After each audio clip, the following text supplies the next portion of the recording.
how to find high-performing keywords for your contextual advertising, or in other words, for your search ad campaign in Google Ads. Hi everyone, my name is Yana, and I am a Google specialist. I help businesses reach their target audience with the right parameters. So, in today's video, I'll be explaining how to search for keywords, where exactly you can find them, which tools to use, and the process of selecting them so that you can successfully launch your search ad campaign or contextual advertising. Basically, contextual advertising is the same as search advertising. You can call it search advertising as well. Why do we call it search advertising? Because Google Ads itself calls it a search campaign, meaning search advertising campaigns. So, what are keywords? If you're already watching this video, chances are you more or less understand why you need them, but I'll go over this again. Timestamps, by the way, are below for your convenience. So, what is search advertising? For example, if I Google the query Start Pro, I end up on Power Tools, right? I see this ad here with pictures, with photos. That's our pilot guide. And down here, Mark does an ad. There's this ad block, which is more in a text format. Sometimes there are pictures there, sometimes not. These ads can be as big as this, or they can be small. It doesn't really matter. What matters is this. But this is an example of a search ad for you. There is, for example, this kind of ad format. Maybe somewhere else there will be some other, search ads. Here, for example, there aren't any at all. You can take this, Google it, and check it out. How is search advertising different from other types of ad campaigns? It has several advantages, which at the same time are both pros and cons. The first thing is that you have the ability to select the list of keywords you want your ads to show for. So the very essence of a search ad campaign is that you select keywords, also known as semantics or semantic core, for which you want the system to show your ad accordingly.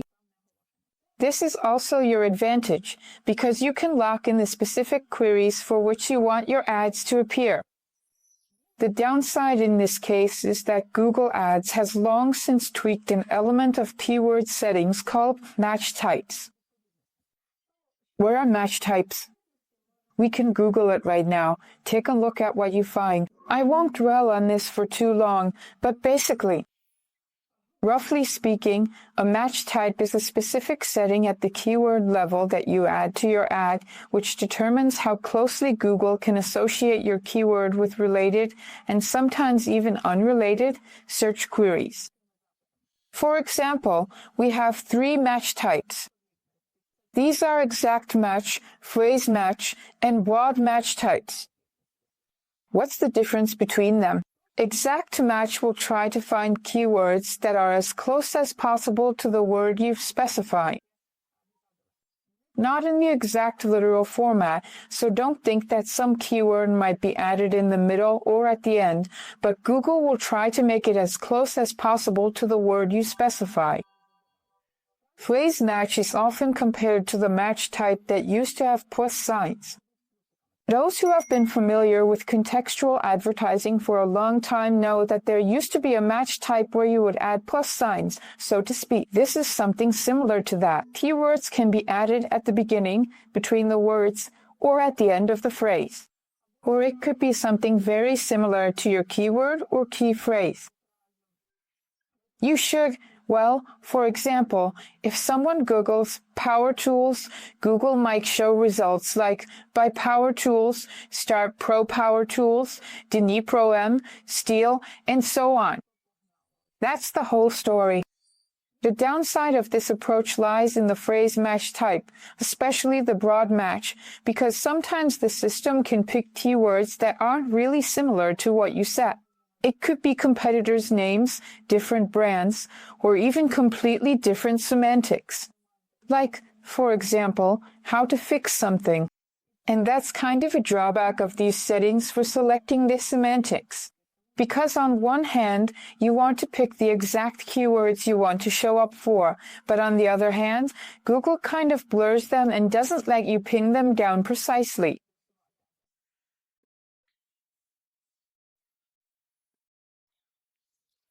What does this tell us? Since the match types have changed in Google, this tells us a few important things. First, there's no need to chase after every single keyword you can possibly gather, because most of the manuals you find on Google, the ones you can read about collecting a semantic core, that is, keywords, they're all mostly of the older, type, and their main idea is to collect the maximum number of keywords. Well, for example, let's say we're selling a pink elephant, model C50, right?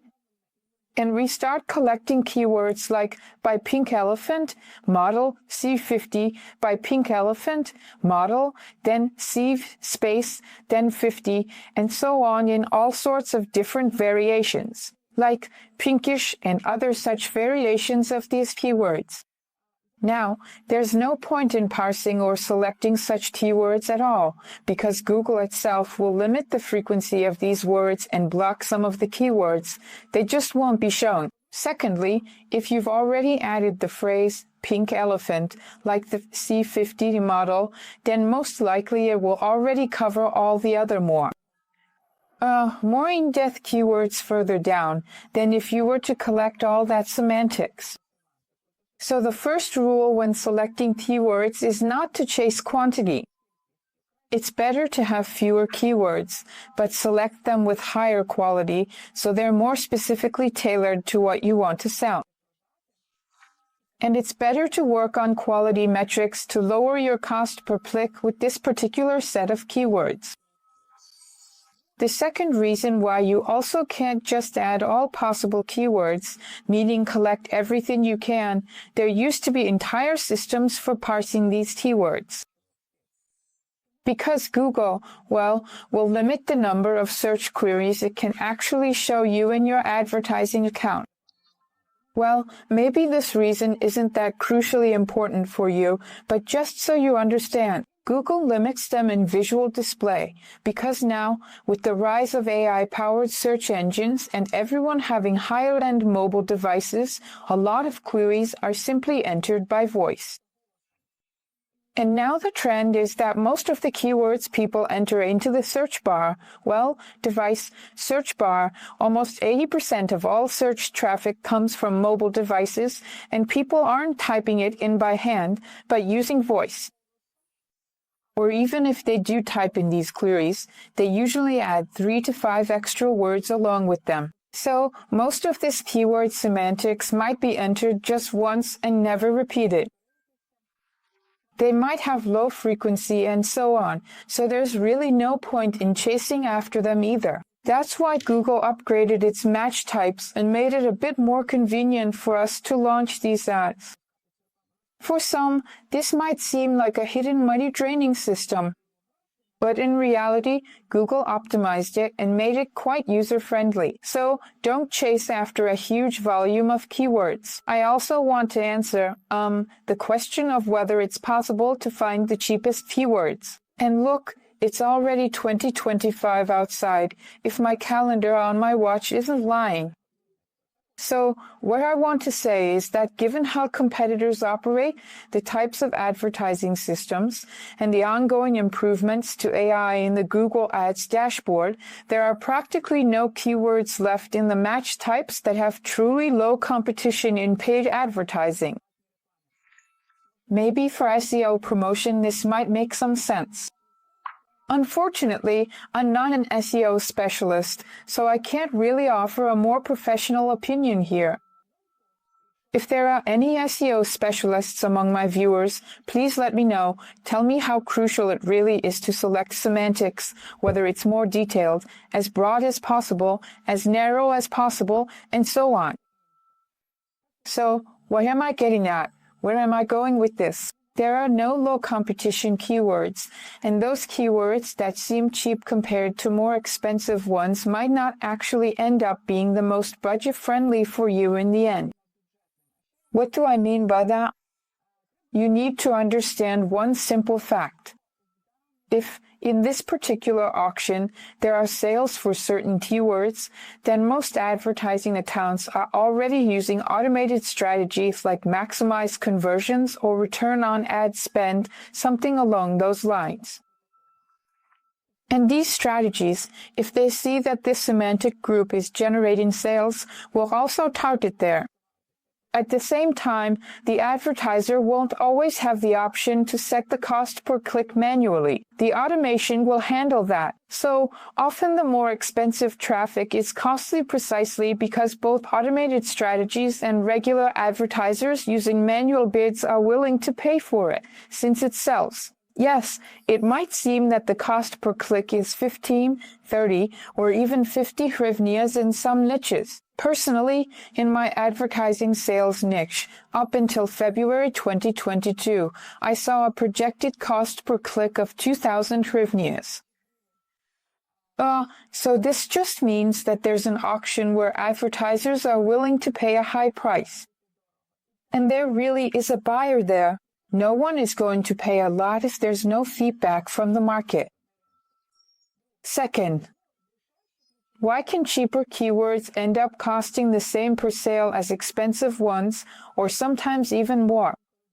Because if they're cheap, the question is, why are they cheap? There's no such situation where Google wouldn't pay attention to this traffic. Most likely, the reason is that the customer takes a long time to think and make a decision. Or maybe these are queries that don't show that buying intent, where it's clear from the query itself that the person wants to buy the product. So that's another nuance worth considering. So don't chase after a huge number of keywords or focus solely on the cost per click that Google might show you for all these things. So we've just covered a bit more of the theory. Now let's move on to actually searching for keywords. How can you search for them, and how do you find the right keywords? I'll show you 2 advertising tools. In fact, they're free. One of them requires registration, while the other doesn't really require it. But most of them let you collect the exact keywords you really need. Since this is a basic video, I won't be talking about how to indirectly find some semantics or how to determine by certain things whether the semantics will target the right audience or not. That, for example, might be relevant for some industrial categories and others, but it won't be covered in this video. So, what are these 2 not advertising, but 2 tools? The first one is called the Keyword Planner in Google Ads. It's free, you can use it. You just need to create an ad account, link your payment information, and use this Keyword Planner. No one will charge you any money until you actually create and launch an ad campaign. The second tool is Google Trends. Google Trends is a website. You can just Google Google Trends. This is a website that basically shows analytics, the dynamics of certain trends in the market. It shows you can look at it across different countries for different time periods, the frequency, whether there is demand traffic or not. And very often, when you search for certain queries here, well, I took Power Tools as an example, but it could be something else. You can find certain queries in the block of similar, most popular queries, those that are currently in demand over a certain period, whether it's a year, a quarter, or 30 days. You can do the same thing, for example, just by writing it out. For instance, car repair, for example, car repair over 90 days. Look here, key repair. What are people searching for? Key repair, AC repair, car threshold repair, leather car seat repair. As you can see, people Google in Russian. Look, this is what people are searching for. This is very applicable. The advantage compared to Keyword Planner for some small local business Or, for example, when you want to directly tap into some trending topics, especially current ones, to understand what's trending and what's not, and to launch only that group of keywords, this is a really great tool.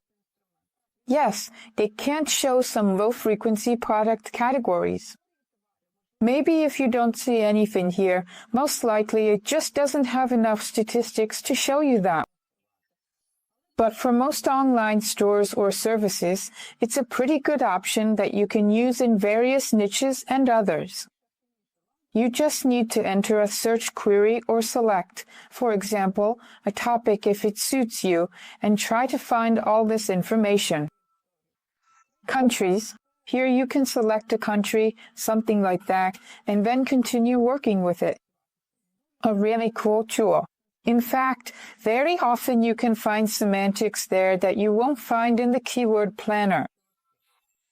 You might ask, Yana, if you can't find some of the semantics in the planner, then why use the keyword planner at all? Unfortunately, Google still doesn't offer us any alternative tool that would allow us to select the right semantics from the perspective of Google Ads. So let's put it this way, the right keywords are, in a sense, measured from two sides, us as advertisers, who for now have to independently think about which semantics suit us and which don't. And the second side is from Google's perspective, its technical requirements. Overall, its technical requirements aren't very complicated. Basically, you just need to make sure that each keyword has at least some minimal search frequency.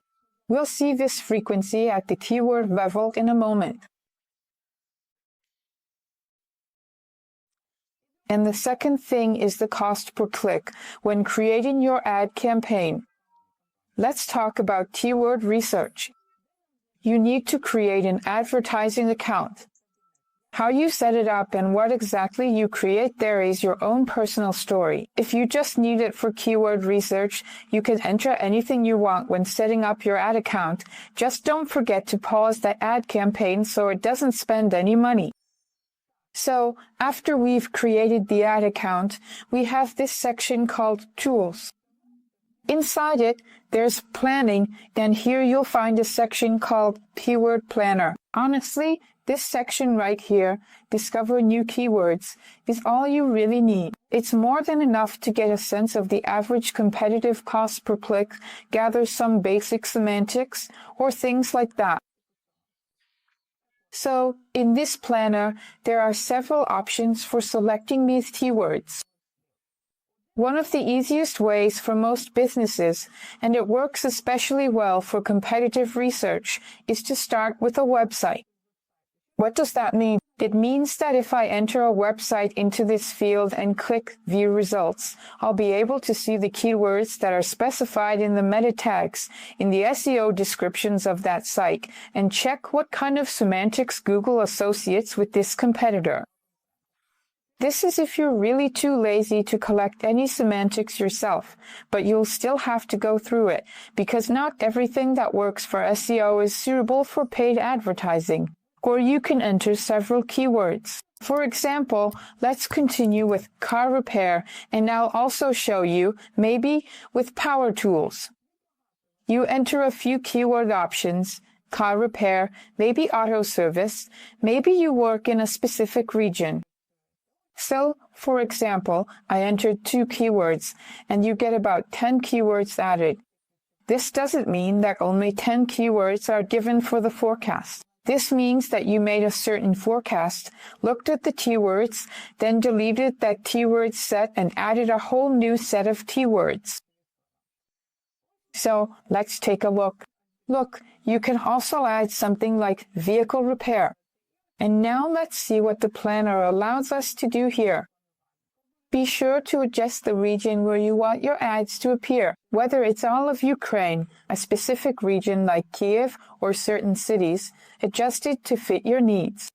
It's best to search in Russian and Ukrainian separately. Well, unfortunately, the situation is such that people here still continue to search in Russian in quite large volumes, as well as in Ukrainian. But what's interesting is that you'll be able to see whether there's any growth or positive change in Ukrainian language queries or not in these sections, like the 3-month change compared to the previous year for everyone. So, look, here I selected Ukraine and Ukrainian.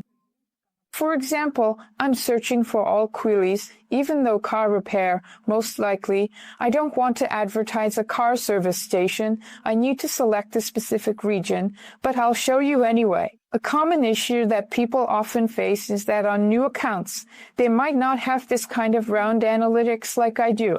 For them, the breakdown is 100 here, 1,000 there, in rounded numbers like 100, 500. It's not important. Later, as soon as you have expenses in your ad account, it will appear. You'll see the same round numbers as I do.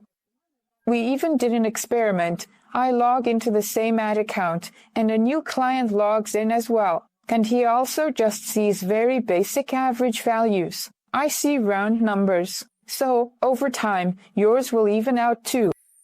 What's important for you? Look, of course, you can select keywords based on the number of monthly searches. Of course, you can do that. This will be the most basic way, so to speak, to see which queries have frequency and which don't. Because we remember that for Google, it's important that keywords have search frequency. And the second thing that will be interesting for us to see is whether the trends in this traffic are going up or down. And, in general, how competitive these keywords are within the region we've chosen. How are we going to evaluate this? This is information for you so that you can estimate for yourself whether certain keywords are very expensive or not so expensive. So, look, how do you select keywords? Some people, for example, suggest copying keywords, pasting them into a separate file, and collecting these keywords to work with them accordingly. Others, for instance, might add them directly to an existing campaign at first. But I don't have an existing campaign. This is a new account. Someone might add keywords to an existing campaign. You can also plan them in some planner and download the keywords from there. Here, you can immediately set the match types as well. For example, here's how to add a keyword. I'll show you later where to find it. Or maybe it's more convenient for someone right from the start. So, we've added these keywords, selected the region, and now we're downloading these keywords. Some people find it convenient to use Google Sheets. Others prefer Excel. You choose the option that works best for you.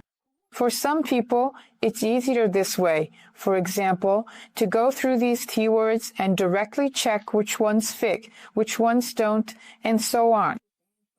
Here's the story.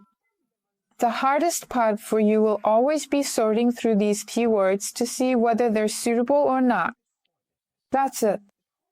Whether they fit or not. Not all of them here. You'll need this particular block. Right? This breakdown, by months that Google provides, and so on. You can basically just take these two columns. If you have the current analytics showing, just take it and put it here. Hold on, things are a bit off here for me.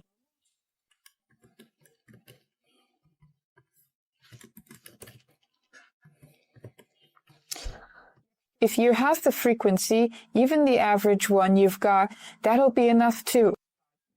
You need it from A to Z, meaning in descending order, but my numbers here aren't right anymore. I wanted to show you this. It had done something really nice. Let's fix it now.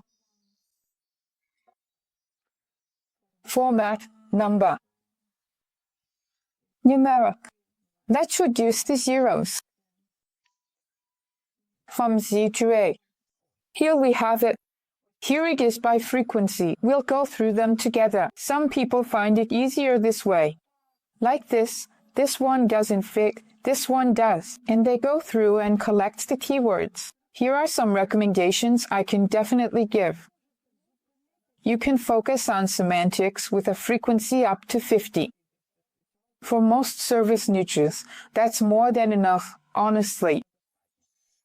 You can even skip everything below 100. So these are some basic recommendations. Remember, I told you not to chase after the sheer volume of keywords. It's also important to look at the actual meaning of these keywords. For example, if we have car repair Reich and then there's something like car repair Kiev, there's really no point in singling out the keyword Kiev separately or adding it in some special way. Because if we're going to launch directly in Kiev, people are already searching for Repair Kiev. So there's really no special reason to force that in. So your task now is to go through these queries and figure out which ones work for you and which ones don't, right? Maybe you don't repair Renaults or, for example, you don't do oil changes, but you have a great auto electrician. By the way, here you go, you have a great auto electrician. So let's Google auto electrician. Or say, the electronic control unit broke down, right? Or maybe it's called something else. Auto. It's repeating for me. Auto. Auto electrician. Look, 18,000. Promote your auto electrician. See, it also pulled up locations like Khmelnytsky, Privy Rih, and others, because I set it to Ukraine. If I had said Kiev or Privy Rih, the analytics would be completely different. Khmelnytsky. Let's take what we had. Remove Ukraine, leave Khmelnytsky. And now we see 390 queries. The price here is great, like the price-frequency ratio, but the cost per click is pretty steep. So you need to go through all of this and see which ones are your services and which ones aren't. You keep narrowing them down, bring them here, and then you sort through this semantic list. You don't need all of it. You can limit it to 100 or even 50. There's no point in taking absolutely all possible keywords unless there's some specific service you offer that just happens to have very low search volume in this region. So in that case, it makes sense to go through them. As you can see, I don't have that many words here, just 144 to sort through. The same thing can apply, for example, to dentistry. You could take something like veneers or something along those lines. It doesn't have to be super specific queries. See here, dentistry, it even wants to remove that entirely for me. Well, dentist, you'll be running that keyword anyway, because Google will still remove some of the keywords. But if we take dentist, in Ukraine, yeah, we'll see the types of queries people are searching for. That's why, basically, this planner isn't super ideal, and you need to combine things together. And even in cases like this, when Google says that some can't be used, I'll show you where else to look for keywords in your region so you can cover your bases and collect your semantics correctly. This usually applies to some medical topics. Anything related to health, it might remove them. Sometimes, for example, with laundry detergent, it might block the phrase just because of the word powder. That's the kind of context I'm talking about. Here you go. Here's an example of how you can collect this semantic pour, search for it, go through it. There's nothing complicated about it. In the topic of, for example, power tools, POWRTOLS, I would actually launch a slightly different ad format there in general. But if you want, you can also look for these keywords. The only thing I'd also recommend is that you look at the essence of these keywords and, in most cases, keep either brand model keywords or those with a brand or those that include phrases like buy, order, sell, something like that, which indicates that the person is as interested as possible in buying your product. Because with just the phrase power tool, we don't know exactly what the person is looking for, what their price, budget for this purchase is, or what exactly they want, right? We don't know any of that.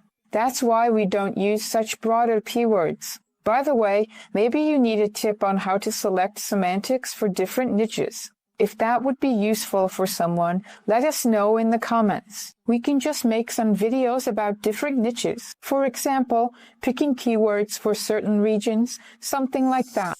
So, one of the recommendations for selecting semantics, try to look at this keyword through the lens of your target customer. For example, if you were searching for, I don't know, brake system repair or, what else? Body repair, car body painting. What would you search for? It's unlikely that you would search for some broad query like how to paint a car or car paint or car painting. Most likely, you would look for something more specific, right?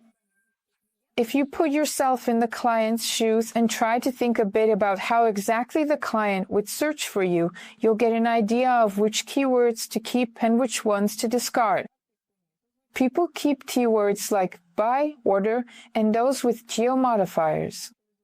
If someone uses a geomodifier, they're interested in finding something nearby.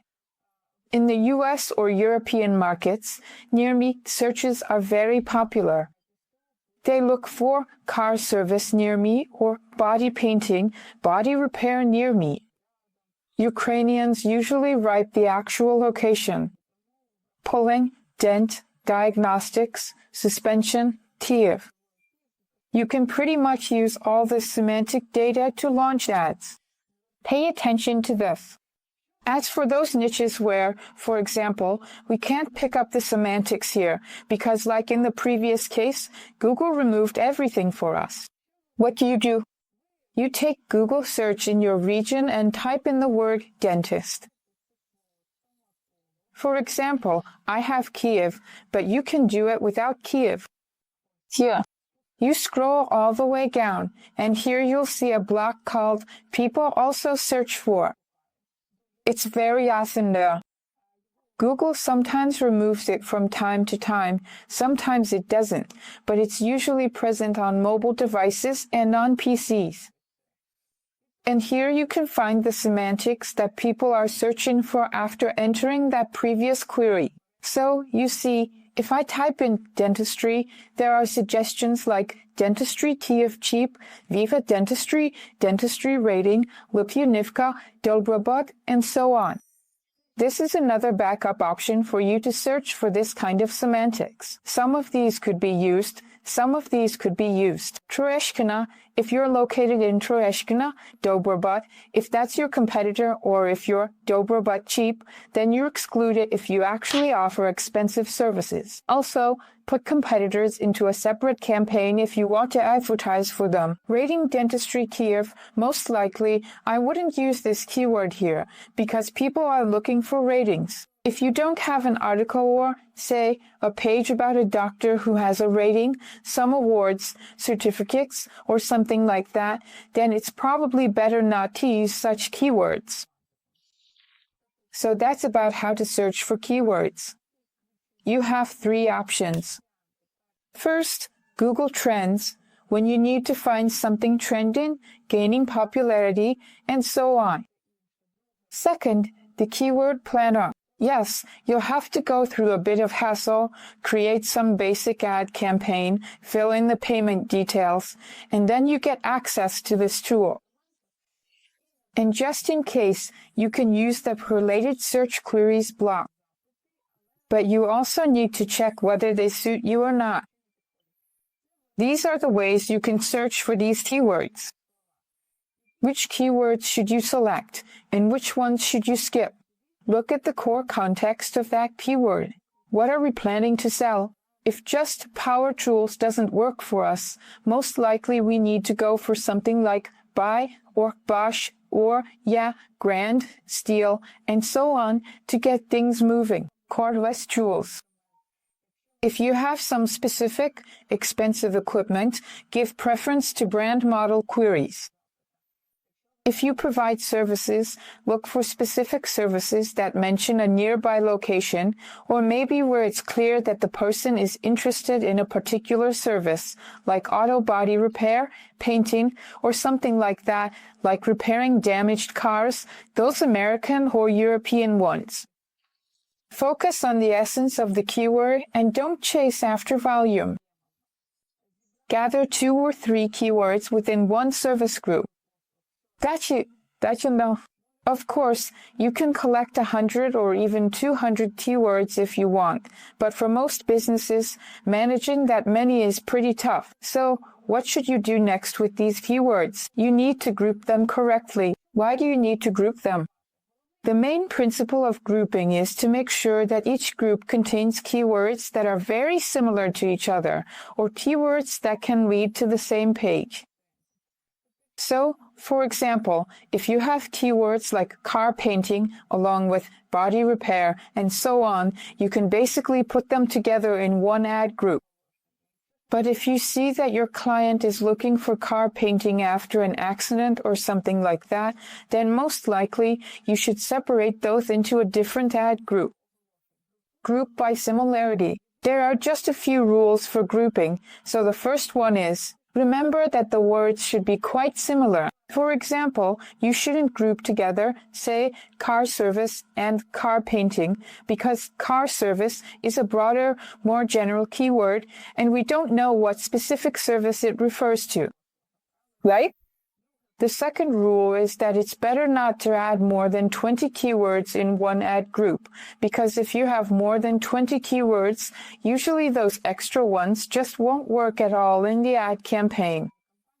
That's a technical nuance in advertising, these things.